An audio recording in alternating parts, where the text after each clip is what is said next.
Bismillahirrahmanirrahim. Assalamualaikum warahmatullahi wabarakatuh. Alhamdulillah. Wassalatu wassalamu ala rasulillah wa ala alihi wa ashabihi wa man wala. Amma ba'd. Ikhwanna fiddin, a'azzani Allah wa iyyakum. Kita masih tetap dengan pelajaran kita, yaitu pelajaran Aqidah Salaf Ashabul Hadis oleh Al-Imam Abu Uthman As-Sabuni rahimana wa rahimahullah.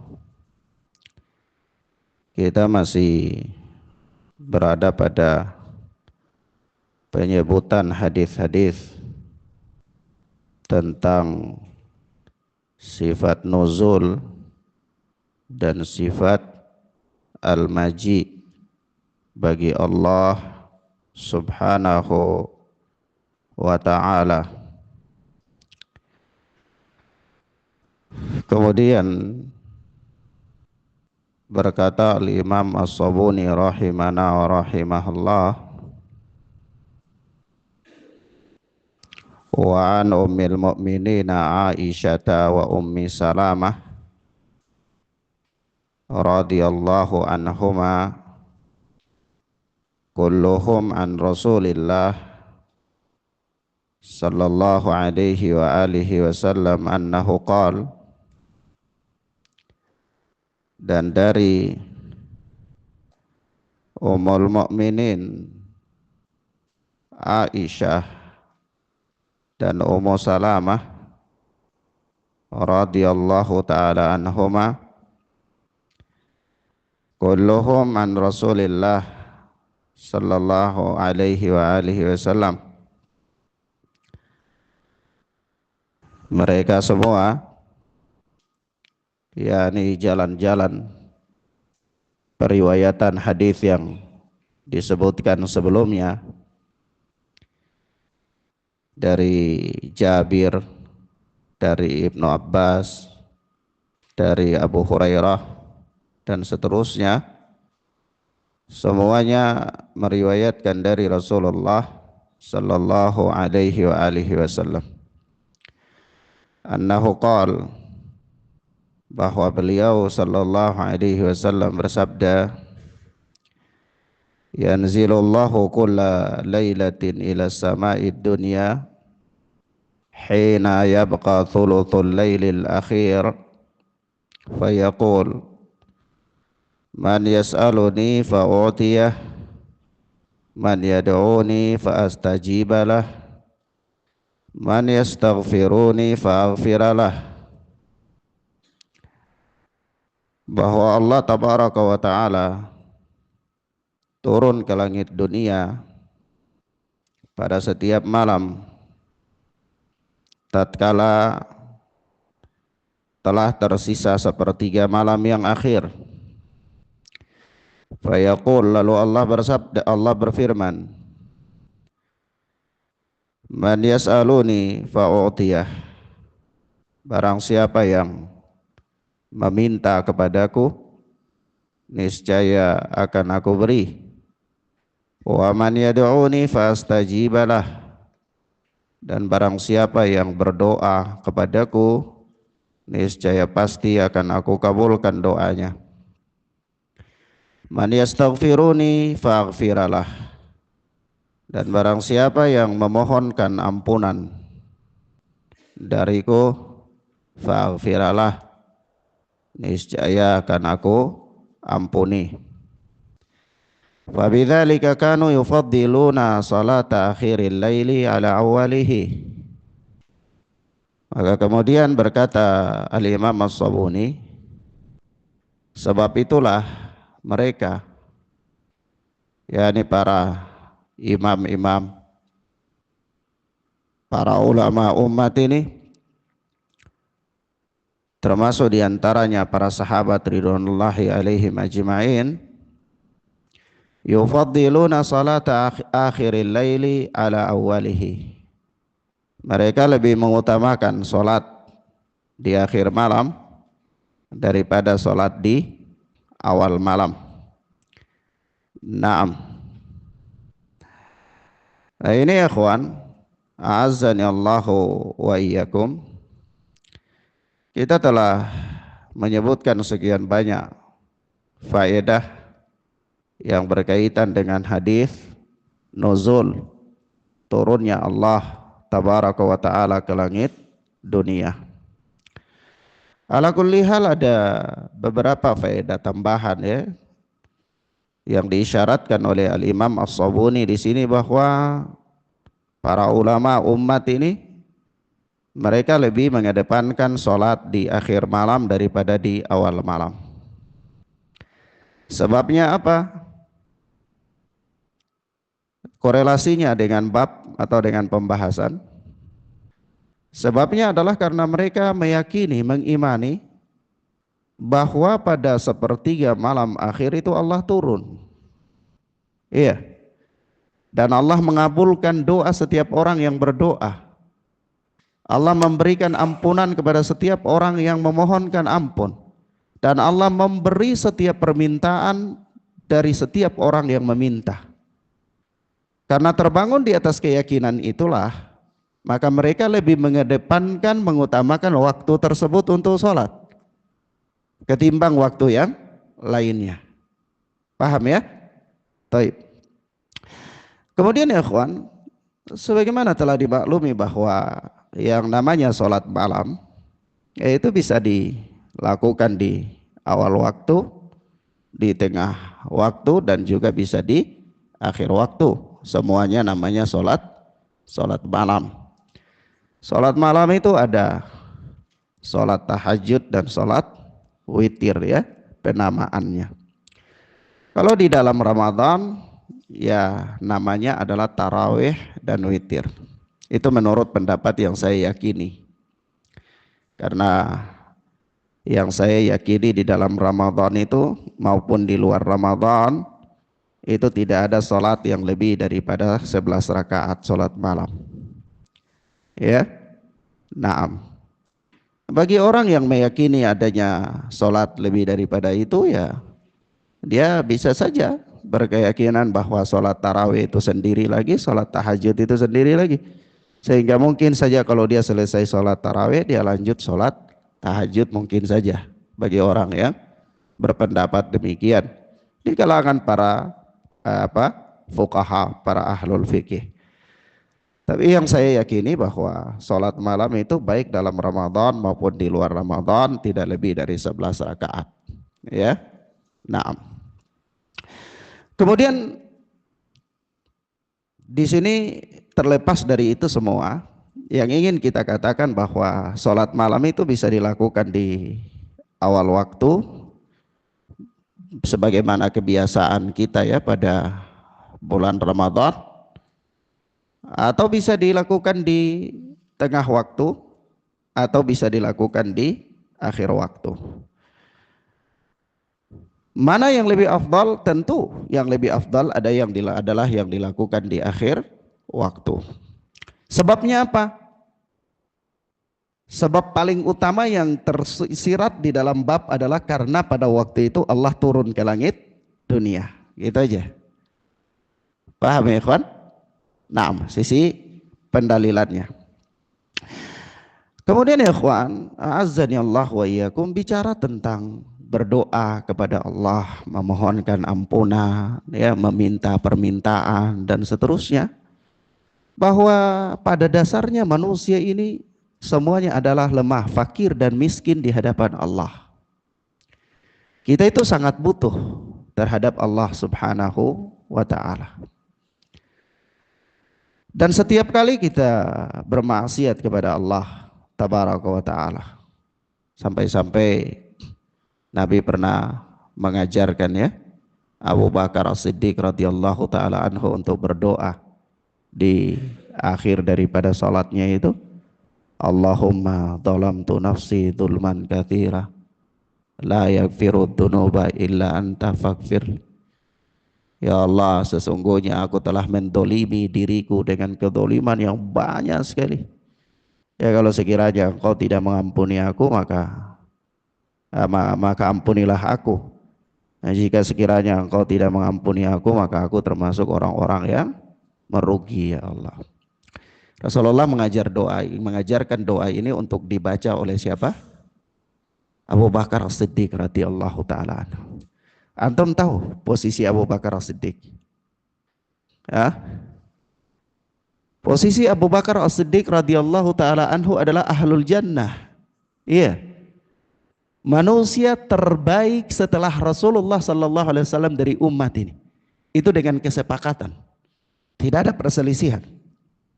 Bahwa manusia terbaik dari kalangan kaum mukminin setelah Rasulullah sallallahu alaihi wasallam adalah Abu Bakar As-Siddiq.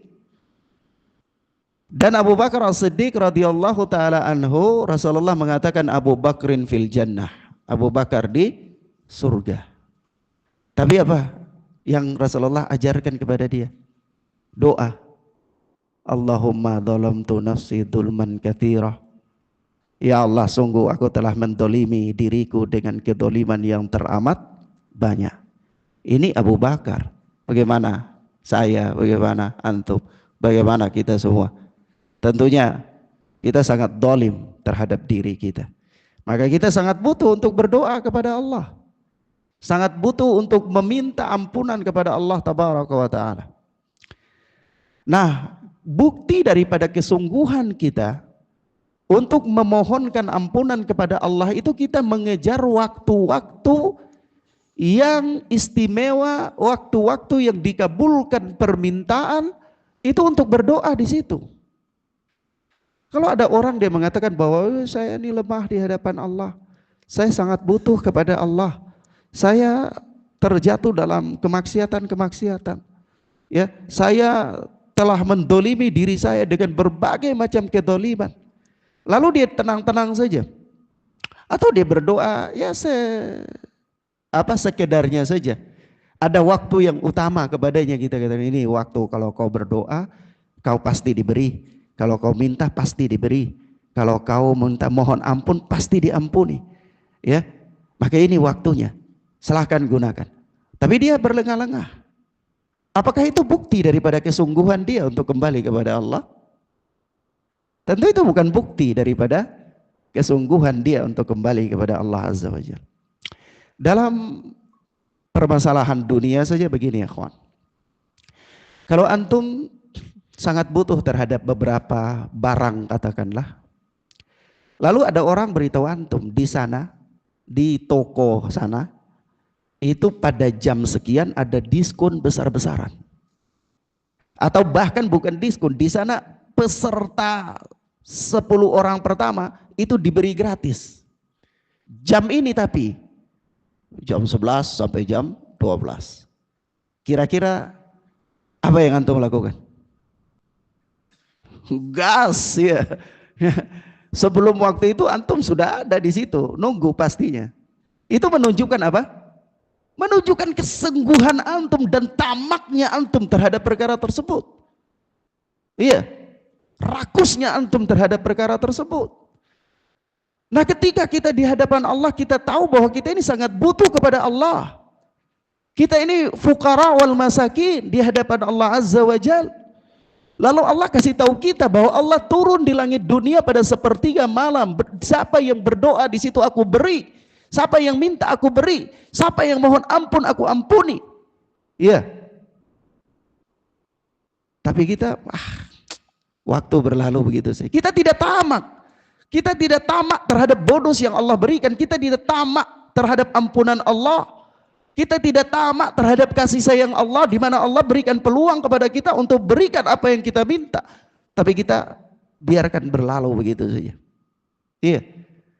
Ini hadis-hadis ini bukan hanya berbicara tentang sifat turunnya Allah, Tetapi hadis ini berbicara tentang bagaimana luasnya rahmat Allah memberikan karunia kepada hamba, sehingga memberikan motivasi kepada hamba itu supaya kembali kepada Allah di waktu-waktu tersebut.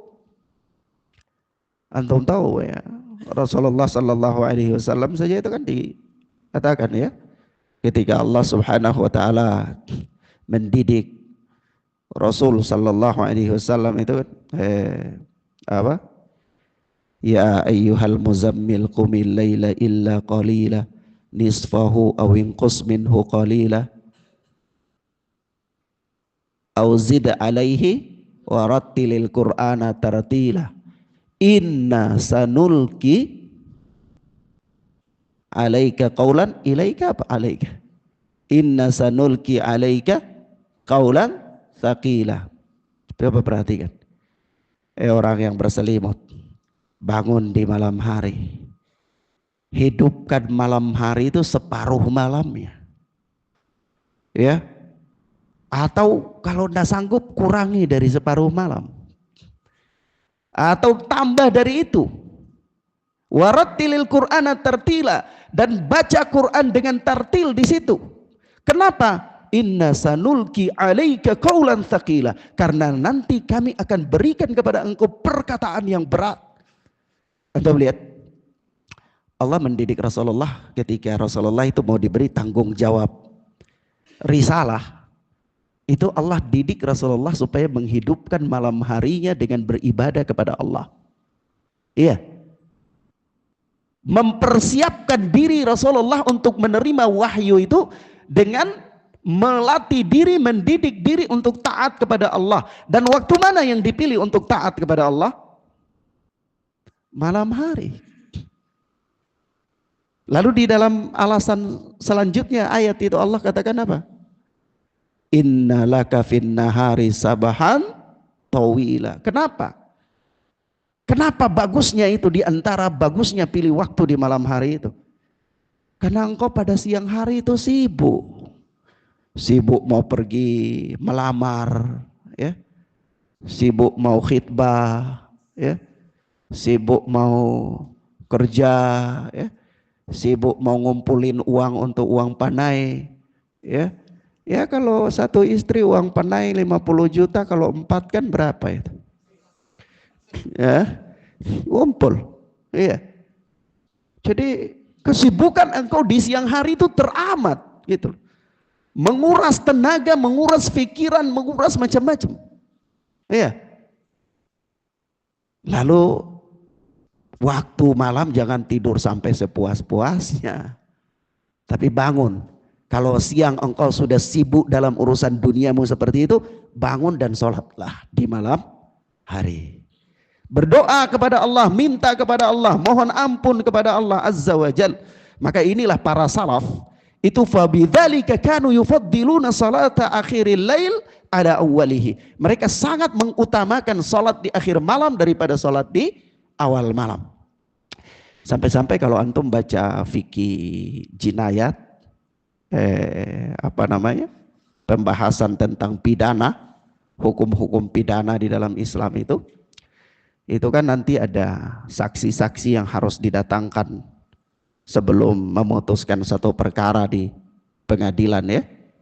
Nah, saksi-saksi itu menurut para ulama dari berbagai madhab, ya, Hambali, Maliki, Hanafi, itu syarat pertama untuk orang mau jadi saksi itu dia tidak boleh tinggalkan sholat malam. Dia tidak boleh apa? Tinggalkan sholat malam. Kenapa? Karena kalau orang yang selalu terus meringankan, menggampang-gampangkan, meninggalkan sholat malam terus menerus, itu dia datang untuk menjadi saksi. Dalam madhab Syafi'i tidak diterima persaksiannya. Dalam madhab Hambali tidak diterima persaksiannya. Dalam madhab Hanafi tidak diterima persaksiannya. Dalam satu riwayat dikatakan dalam madhab Maliki juga tidak diterima persaksian. Karena dianggap persaksiannya gugur. Kenapa? Karena saksi itu harus adil. Iya, saksi itu harus apa? Adil. Keadilan seseorang gugur apabila dia meninggalkan sholat malam terus menerus. Iya. Kalau antum tinggalkan sepak bola, tidak apa-apa, tidak ada urusan dengan keadilan. Ya, antum tinggalkan sholat malam terus menerus, itu hubungannya dengan keadilan. Nah, taib. Itu faedah cabang. Kemudian selanjutnya berkata Imam As-Sabuni rahimana wa rahimahullah. Wa hadhihi turuq kulluha mukharrajatun bi asanidiha fi kitabina al-kabir al-ma'ruf bil intisar, bi al-intisar. Yani jalan-jalan periwayatan ini semua yang disebutkan di atas dari pembahasan kemarin sampai tadi ini itu mukharrajatun bi asanidiha fi kitabina al-kabir, telah dikeluarkan lengkap dengan sanad-sanadnya di dalam kitab kita yang besar yang dikenal dengan nama kitab Al-Intisar. Jadi kalau mau periksa sanad-sanad hadis dan matan-matan daripada riwayat-riwayat jalan-jalan yang disebutkan di sini, itu merujuk kepada kitab Al-Intisar. Di sana Al-Imam As-Sabuni menjelaskannya secara lengkap di sana. Nah, kemudian kata beliau, hadza lafdhu Abi Salamah wal Aghar an Abi Hurairah radhiyallahu taala anhu. Ini lafadz yang di atas itu dari hadis Aisyah dan seterusnya itu adalah lafadz yang terdapat dalam jalur periwayatan Abu Salamah dan Al-Aghar dari Abu Hurairah radhiyallahu taala anhu. Ya ikhwan, perlu diketahui di sini bahwa Abu Salamah ini adalah Abu Salamah bin Abdurrahman bin Auf, ya, seorang tabi'in. Agar juga begitu. Agar itu ada beberapa nama para ulama ahlul hadis itu yang dikenal dengan nama Agar, Al-Agar. Tetapi Al-Agar yang dimaksudkan di sini adalah Al-Agar Al-Muzani. Al-Agar Al-Muzani adalah termasuk tabi'in. Beliau ini murid terkemuka dari Abu Hurairah radhiyallahu taala anhu. Abu Hurairah punya murid-murid senior. Nah, di antara murid senior itu salah seorangnya adalah Al-Aghar. Ya. Nah. Dan ya ikhwan, ada satu faedah ya, bahwa dalam satu periwayatan hadis itu tidak mesti seorang tabi'in itu mengambil langsung dari sahabat, tidak mesti. Ya. Jadi kalau kadang-kadang kita baca riwayat, baca ada nama orang, kita tahu ini tabi'in, terus nama orang lagi, kemudian nama sahabat misalnya. Itu belum tentu nama orang di atas tabi'in itu adalah sahabat, belum tentu. Karena banyak sekali para tabi'in itu meriwayatkan dari tabi'in, dari orang-orang yang selevel dengan mereka. Iya. Nah. Kemudian selanjutnya berkata Imam As-Sabuni rahimana wa rahimahullah. Wa fi riwayat Yazid bin Harun an Muhammad bin Amr an Abi Salamah an Abi Hurairah wal Auza'i an Yahya bin Abi Katsir an Abi Salamah an Abi Hurairah radhiyallahu taala anhu an Rasulillah sallallahu alaihi wasallam.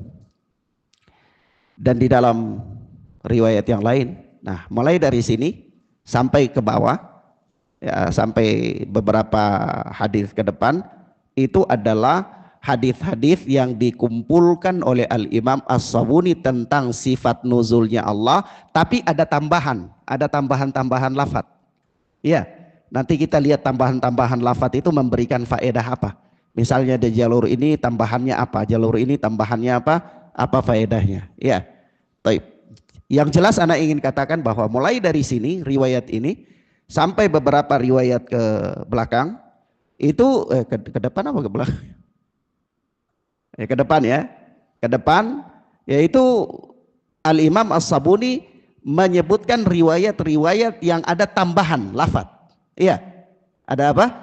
Tambahan lafaz. Baik. Kata beliau, wa fi riwayati, di dalam satu riwayat, yaitu Yazid bin Harun, riwayatnya Yazid bin Harun dari Muhammad bin Amr, dari Abu Salamah bin Abdurrahman bin Auf, dari Abu Hurairah. Itu riwayat yang satu. Yang kedua, jalan yang kedua, wal Auza'i an Yahya bin Abi Katsir an Abi Salamah an Abi Hurairah. Dari Al-Auza'i, dari Yahya bin Abi Katsir, dari Abu Salamah, dari Abu Hurairah. Yahya bin Abi Katsir itu juga tabi'in ya. Yahya bin Abi Katsir tabi'in, Abu Salamah tabi'in juga. Jadi ini tabi'in mengambil dari tabi'in. Taib, dia berkata dari Abu Hurairah radhiyallahu taala anhu an Rasulillah sallallahu alaihi wasallam, dari Rasulullah sallallahu alaihi wasallam. Rasulullah bersabda, "Idza madha nisful laili aw thulathahu, yanzilullahu ila sama'id dunya fayaqul." Apabila telah berlalu separuh malam atau 2/3 malam, yanzilullahu ila sama'id dunya, maka Allah turun ke langit dunia, fayaqul, lalu Allah berfirman, "Hal min sa'il fayu'ta." Adakah orang yang meminta sehingga dia diberi? Hal min da'in fayustajabalah. Adakah orang yang berdoa sehingga dia dikabulkan doanya? Hal min mustaghfirin fayughfaralah. Adakah orang yang memohon ampun sehingga dia diampuni? Hatta yang faziraz subhu, sampai terbitnya fajar subuh. Jadi Allah tabaraka wa ta'ala turun ke langit dunia. Jadi Allah berseru begitu terus. Apa seruannya? Adakah orang yang meminta sehingga dia diberi? Adakah orang yang berdoa sehingga dia dikabulkan doanya? Adakah orang yang memohon ampun sehingga dia diampuni? Begitu terus sampai terbitnya fajar subuh. Jadi waktu orang berdoa itu sampai terbit fajar subuh. Iya. Nah, kemudian wa fi riwayati Sa'id bin Marjanah an Abi Hurairah ziyadatan fi akhirih wa hiya. Dan di dalam riwayat Sa'id bin Marjanah dari Abu Hurairah itu ada tambahan di akhirnya. Ada tambahan di akhir riwayat ini. Wahia, tambahan itu adalah thumma yabsutu yadayhi fayaqul. Kemudian Allah Subhanahu wa taala membentangkan tangannya dan berfirman, "Man yuqridu ghaira adumin wala dhulumin." Barang siapa yang memberi pinjaman, niscaya dia tidak akan bangkrut, tidak akan rugi dan tidak akan terzalimi.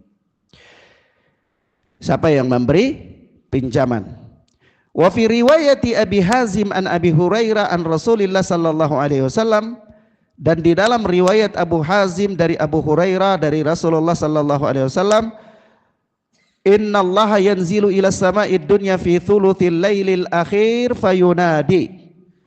Sesungguhnya Allah Subhanahu wa taala turun ke langit dunia pada 1/3 malam yang akhir, lalu Allah berseru, "Hal min sa'il fa'u'tiyah." Adakah orang yang meminta sehingga aku beri? "Hal min mustaghfirin fa'aghfiralah." Adakah orang yang memohon ampunan sehingga aku ampuni? "Fala yabqa syai'un fihi ar-ruhu illa 'alima bih illa tsaqalani al-jinn wal ins."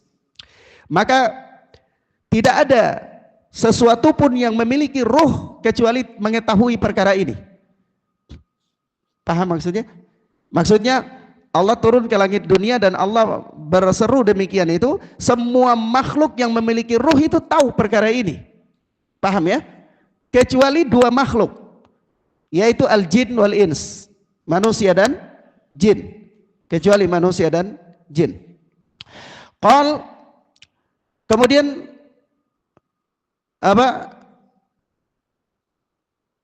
Rasulullah sallallahu alaihi wasallam bersabda, "Wa dzalika hina tasihud diyakah wa tanhaqul hamir wa tanbahul kilab." Hal itu terjadi ketika ditandai dengan berkokoknya ayam, suara keledai ya, suara keledai itu keledai meringkik ya, meringkiknya keledai dan gonggongannya anjing. Taib. Di sini ada jelaskan dulu perkara ini. Yang pertama ya kawan, Allah Subhanahu wa taala membentangkan tangannya. Ini tambahan ya dari riwayat-riwayat yang telah kita baca. Dan menunjukkan bahwa Allah Subhanahu wa taala itu mempunyai tangan. Dan disebutkan di dalam riwayat Muslim bahwa kedua tangan Allah kedua tangan Allah itu yamin, tangan kanan. Kedua tangan Allah Subhanahu wa taala itu adalah kanan. Ya, disebutkan dalam riwayat Muslim. Yang pertama, yang kedua, di sini juga Allah Subhanahu wa taala berfirman, "Man yuqridu ghaira adumin wala dhalumin." Ini barang siapa yang memberikan pinjaman, niscaya dia tidak akan rugi dan dia tidak terzalimi. Ini juga sebagaimana dalam firman Allah ya, "Man dalladzi yuqridullaha qardan hasana yudha'ifahu ad'afan katsira." Ya, barang siapa yang memberi pinjaman kepada Allah dengan pinjaman yang baik, niscaya Allah akan melipat gandakan ya dengan yang lebih banyak ya, lebih banyak dan lebih baik. Naam. Jadi hakikatnya seseorang dia mengorbankan hartanya di jalan Allah, itu dia berdagang dengan Allah. Dia memberikan pinjaman kepada Allah Subhanahu wa taala. Nah, orang yang memberikan pinjaman kepada Allah, dia tidak akan bangkrut, dan dia tidak akan terzalimi. Dan dia tidak akan terzalimi. Nah, kemudian yang berikut di dalam riwayat Abu Hazim dari Abu Hurairah ini mengatakan bahwa Rasulullah sallallahu alaihi wasallam bersabda bahwa Allah turun ke langit dunia sepertiga malam yang akhir lalu berfirman, adakah orang yang meminta sehingga dia diberi, adakah orang yang memohon ampun sehingga dia diampuni. Lafaz ini sahih. Adapun lafaz yang berikutnya masih menjadi perbincangan di kalangan para ulama, yaitu apa? Fala yabqa syai'un fihi ruhu illa alima bih. Ya, illa tsaqalani al-jinn wal ins. Ya, yaitu tidak ada sesuatu pun yang memiliki ruh kecuali tahu perkara ini. Ya. Kecuali yang tidak tahu itu dua makhluk, manusia dan jin. Maksudnya apa? Maksudnya ketika Allah Subhanahu wa taala turun ke langit dunia, itu makhluk-makhluk selain daripada manusia dan jin itu tahu. Paham enggak? Makhluk yang mempunyai ruh itu tahu kecuali manusia dan jin. Nah, tandanya apa? Tanda taunya mereka itu apa? Di sini disebutkan, yaitu dengan apa? Berkokoknya ayam, meringkiknya keledai, gonggongnya anjing. Kata dalam lafaz ini begitu. Artinya makhluk ini tahu begitu. Nah, tetapi kalimat ini kalimat yang masih diperbincangkan oleh para ulama dan tidak didapatkan dalam riwayat-riwayat yang sahih. Adapun terkait dengan kokoknya ayam, gonggongannya anjing, itu ada dalam hadis-hadis yang sahih, tapi konteksnya berbeda. Tidak ada kaitannya dengan konteks turunnya Allah Subhanahu wa taala ke langit dunia. Iya. Sebagaimana datang dalam hadis yang dikeluarkan oleh Imam Bukhari dan Muslim, itu Rasulullah sallallahu alaihi wasallam mengatakan, "Idza sami'tum siyahad diyakah," ya, apabila kalian mendengar ayam itu dia berkokok, fas'alallaha min fadlih, maka mintalah kepada Allah karunia-Nya.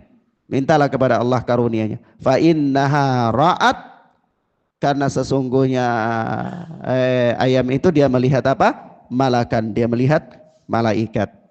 Wa idza sami'tum nuhaqal himar fata'awwadzu billah. Kalau kalian mendengar ringkikan keledai, maka berlindunglah kepada Allah minasyaitan, dari syaitan. Kenapa? Fa innahu ra'a syaitan, karena keledai itu dia melihat syaitan. Nah, begitu pula di dalam riwayat tentang gonggongan anjing ya. Di dalam gonggongan anjing disebutkan di dalam riwayat yang sahih ya, dikeluarkan oleh Al-Imam Abu Daud dan disahihkan oleh Al-Alama Albani rahimahullah. Itu kata Rasulullah sallallahu alaihi wasallam, "Idza sami'tum nubahal kilab wa nahiqal hamir bil lail fata'awwadhu billah fa innahunna yarayna ma la tarawun." Jika kalian mendengar gonggongan anjing dan ringkikan keledai di malam hari, maka berlindunglah kepada Allah, karena sesungguhnya makhluk tersebut mereka melihat apa yang tidak kalian lihat. Taib. Ikhwan, maka kita katakan lagi bahwa hal-hal ini adalah bagian dari perkara gaib. Bagian dari perkara gaib yang Rasulullah tidak menyampaikannya melainkan dengan wahyu. Itu pertama. Dan sahih dalam riwayat. Yang kedua, memang hadis-hadis tentang hal itu sahih, tapi tidak ada hubungannya dengan penggalan bahwa Allah itu turun pada langit dunia yang di sepertiga malam yang akhir.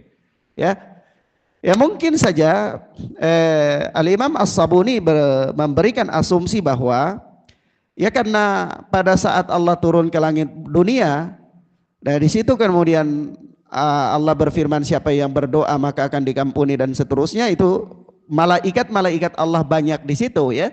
Nah, malaikat Allah itu banyak, sehingga kalau ayam itu dia berkokok karena melihat malaikat, ya ini mungkin bisa saja asumsinya ke situ. Tapi kalau ini lafadz hadis yang berkaitan, maka kita katakan ini tidak sahih. Lafadz penggalan kedua yang berkaitan dengan hadis ini adalah tidak sahih. Paham ya ikhwan? Tapi kalau asumsinya pada saat itu banyak para malaikat yang turun sehingga ayam itu dia berkokok, ya sahih. Datang dalam penggalan hadis yang lain. Ya. Nah. Baik.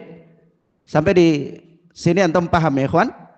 Nah, wallahu taala a'lam bissawab. Kita cukupkan sampai di sini insyaallah. Mudah-mudahan bermanfaat bagi kita. Subhanakallahumma bihamdika asyhadu an la ilaha illa anta astaghfiruka wa atubu ilaik. Wassalamualaikum warahmatullahi wabarakatuh.